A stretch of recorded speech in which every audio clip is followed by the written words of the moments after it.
Le pêcheur et le lutin. Il y avait un pêcheur qui vivait dans une extrême pauvreté, avec une famille grouillante d'individus. Il allait toujours pêcher en mer.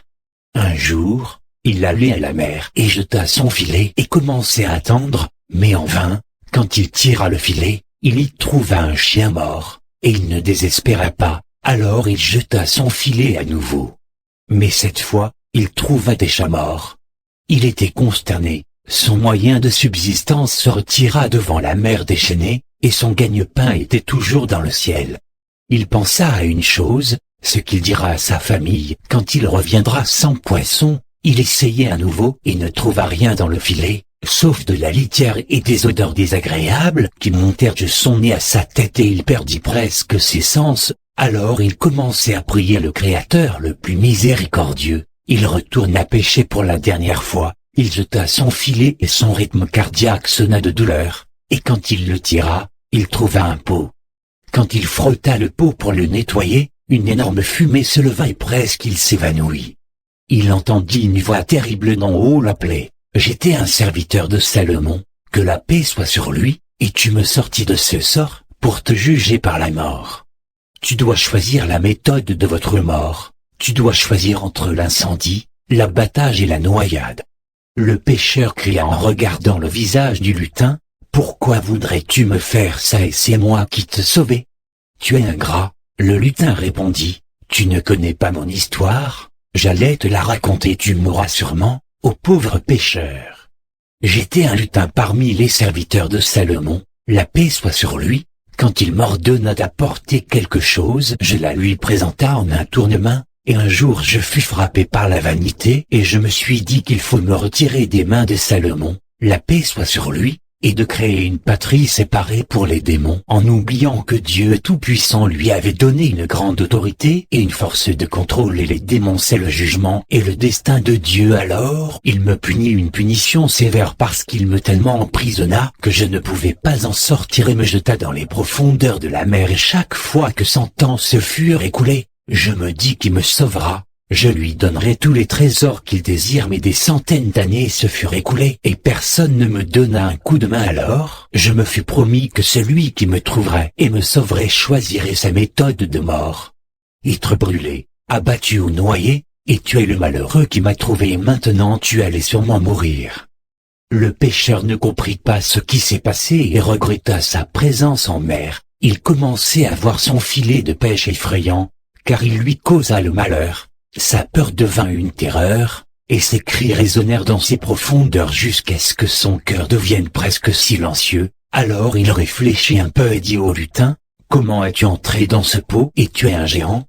C'est incroyable, tu es un grand menteur, tu n'es pas un gobelin, tu n'es qu'un petit génie qui espère que sa mère reviendra l'allaiter, tu n'es toujours pas sevré. » Le lutin devint presque fou et dit, « Je vais te montrer ma capacité. » Alors il devint une fumée et entra dans le pot et oublia qu'il ne pouvait pas sortir à moins que le pêcheur ne frotte le pot. Le pêcheur riait jusqu'à ce qu'il soit allongé sur le dos et disait au lutin, « Idiot, tu ne sais rien de la tromperie humaine. » Le lutin commençait à pleurer et demandait pardon, et il jurait devant Dieu qu'il ne le tuerait pas, car s'il jurait et n'agissait pas, il serait brûlé. Le pêcheur frotta le pot et le lutin sortirait pour la deuxième fois et il le remercia pour son sauvetage. Le lutin donna au pêcheur beaucoup de plumes et lui dit, « Si tu brûles une seule plume, tu me trouveras immédiatement devant toi et je répondis à ta demande. Et comme tu voulais te fatiguer pour gagner ta vie, tu devras aller à la rivière des poissons enchantés et y pêcher beaucoup de poissons pour les donner au roi, et il vous prodiguera de l'or, des perles, du corail et de l'argent. » Le pêcheur presque volait dans l'espace pour tenir les étoiles dans sa main, et le monde devenait souriant pour lui et la vie lui ouvrirait les bras. Le pêcheur attrapait les poissons, allait au palais du roi et disait au chambellan qu'il avait des cadeaux inestimables qu'il apportait avec effort et difficulté. Le chambellan informa le roi qui ordonna l'entrée du pêcheur. Lorsque ce dernier lui montra les poissons, il était ébloui par l'apparence des poissons, alors il voulait qu'elle soit à la table à manger. Le roi accordait au pêcheur beaucoup de ses trésors. Le pêcheur sortit son cœur, dansait du rythme de son pouls, et il se dirigea vers sa maison. ses boules de sang célébraient partout dans son corps, et le bonheur du monde était dessiné sur son visage. Le roi ordonna au cuisinier de faire cuire les poissons, alors le cuisinier faisait cuire les poissons, et pendant qu'il faisait cela, il entendit un grand cri derrière le mur, après quoi ce dernier fit défection et un terrible gobelin sortit et dit « Ô fou, pourquoi cuis-tu ces poissons ?» et puis brûla tout, puis il retourna derrière le mur et ce dernier se ferma fortement. Le cuisinier s'enfuit vers le roi et quand ce dernier l'amena dans sa cour, il lui racontait l'histoire qui lui arrivait avec le lutin. Le roi ne le crut pas et ordonna aux gardes de l'emprisonner et cria par une forte voix « Apportez-moi le pêcheur trompeur, je n'aurai jamais pitié de lui et il verra ma puissance. » Les gardes amenaient le pêcheur au roi et le pêcheur s'effondrait. Il croyait que ce jour serait le dernier jour de sa vie. Le roi cria au visage du pêcheur et dit « Si tu veux être en vie, tu devras apporter les mêmes poissons. » Le pêcheur sortit du palais et immédiatement brûla une plume et le lutin apparut et dit « Que demandes-tu, pêcheur ?» Et ce dernier répondit, bégayant, que le roi me demanderait les mêmes poissons, en trouverais-je des semblables dans cette rivière?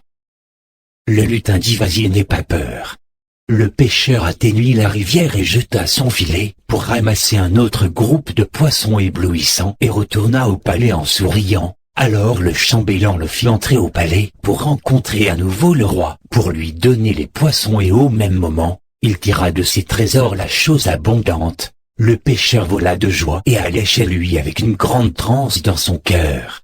Le roi ordonna cette fois au ministre de faire cuire les poissons. Alors le ministre entra dans la cuisine et commençait à cuire les poissons et soudain, il entendit une voix forte derrière le mur, après quoi ce dernier s'ouvrira et un grand lutin effrayant sortit et dit « Pourquoi osais-tu faire cuire ces poissons ?» Le lutin brûla les poissons et se cacha derrière le mur qui se ferma.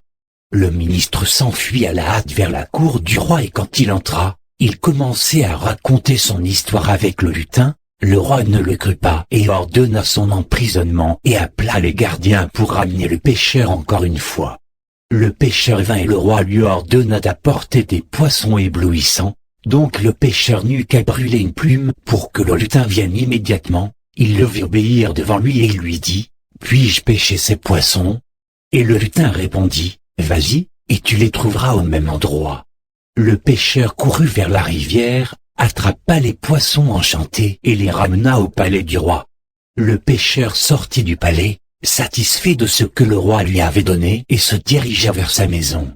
Le roi porta les poissons à la cuisine et commença à les faire cuire et soudain il entendit une voix assourdissante derrière le mur.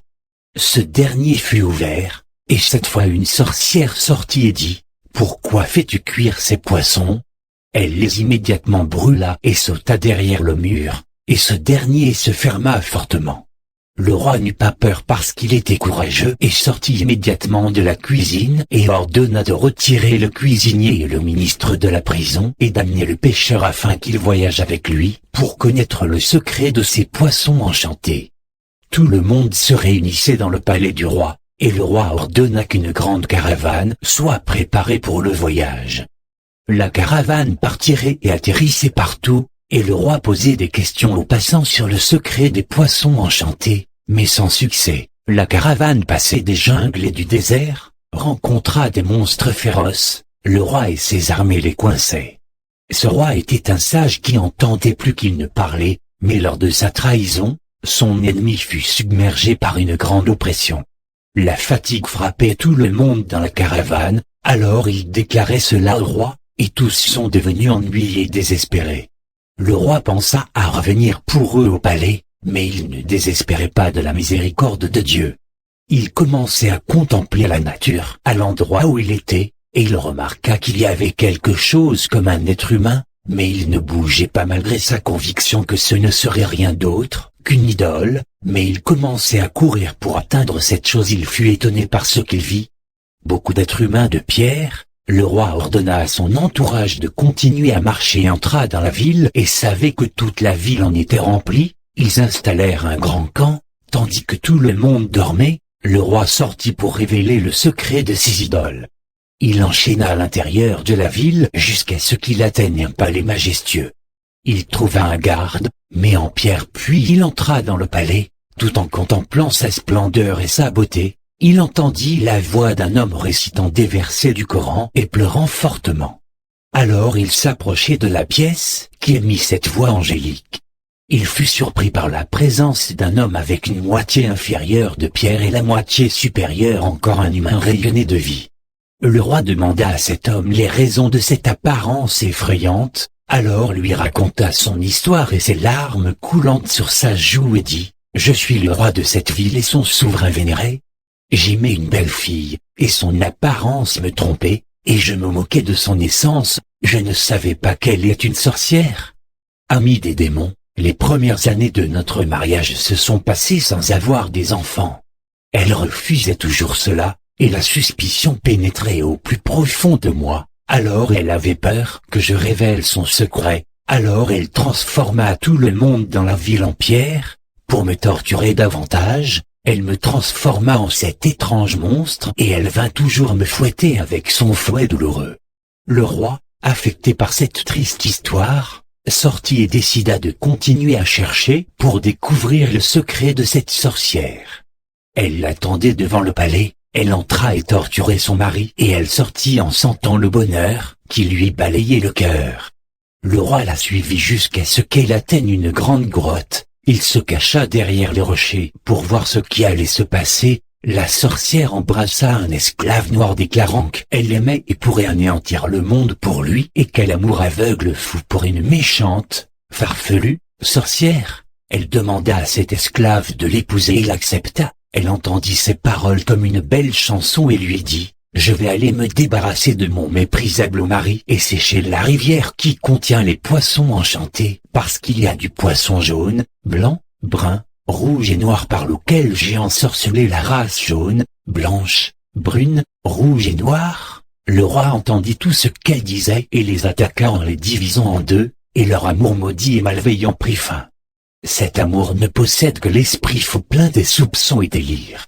Le roi revenait et faisait ses adieux aux habitants de cette ville enchantée et à son souverain, alors que la vie y revenait. Il poursuivait son voyage pour atteindre le lieu du camp où se trouvaient ses courtisans et leur ordonna de retourner dans leur pays. Le roi arriva à son palais et fit du pauvre pêcheur son ministre et son conseiller spécial, et ils ont organisé des fêtes, et après cela il ne restait ni mendiant, ni pauvre, ni indigent dans leur pays.